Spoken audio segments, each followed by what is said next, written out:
पंहिंजे दर ते सॾे एॾा कुर्ब करे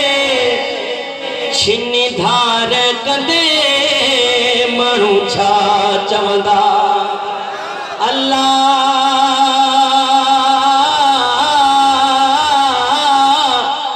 छिनी धार कंदे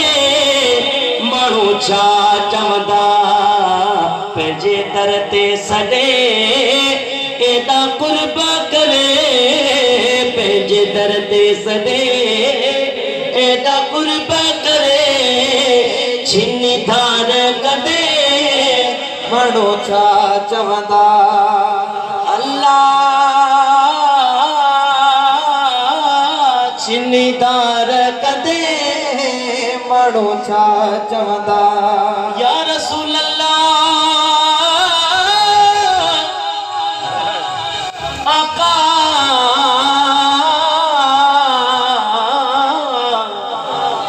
सुन तुझे दरवाजे ता दान वठी मिठा खाधो से छा छान वठी तुझे दरवाजे ता दान वठी मिठा खाधो से छा छान वठी घुरो भोर तडी बीड़ा झोल भरे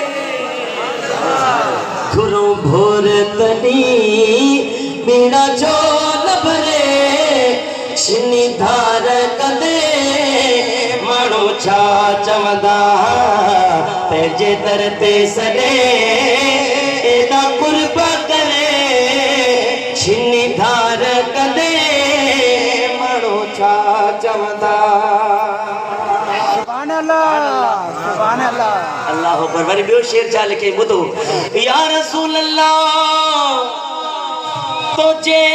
दर तां तड़ियो ॿी वाह न आ तुझो शान ही शाहन शाहना तुझे दर तां तड़ियो ॿी वाह न आ तुझो शान ही शाहन शागन आ छोजो धुर खां वठी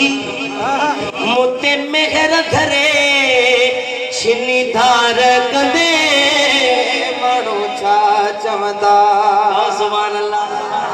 हाजी साहब उन गाड़ी में भी नात पढ़ण बंद न कई उते अर्ज करे तो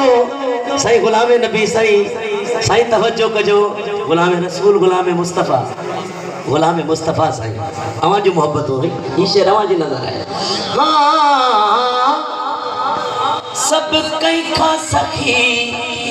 तरह तुई जोवा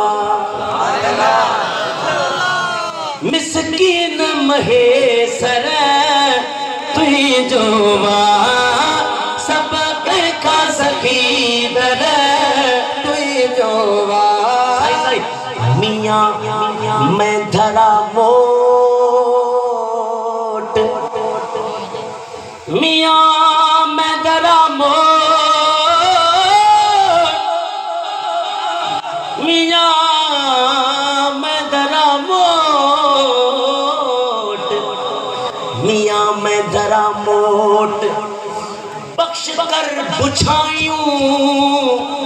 सोना तू घणन जो खोट पर मुंह वर तू ही हेगड़ो मिसकीन महेसर तुई जोवा मिसकीन महेसर तुई जोवा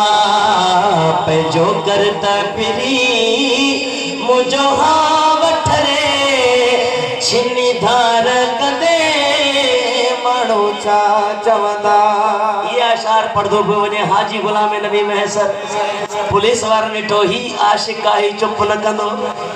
ऑफिसर ड्राइवर के हुकुम कयो त गाड़ी के वापस कयो गाड़ी के वापस कर जिता हाजी साहब के खयाऊं उते छड़े ॾिना सुभान अल्लाह ही आशिकन जो मकाम है अल्लाह ताला असा के भी उनन जे इश्क जो कतरो नसीब फरमाए तो सुभान अल्लाह।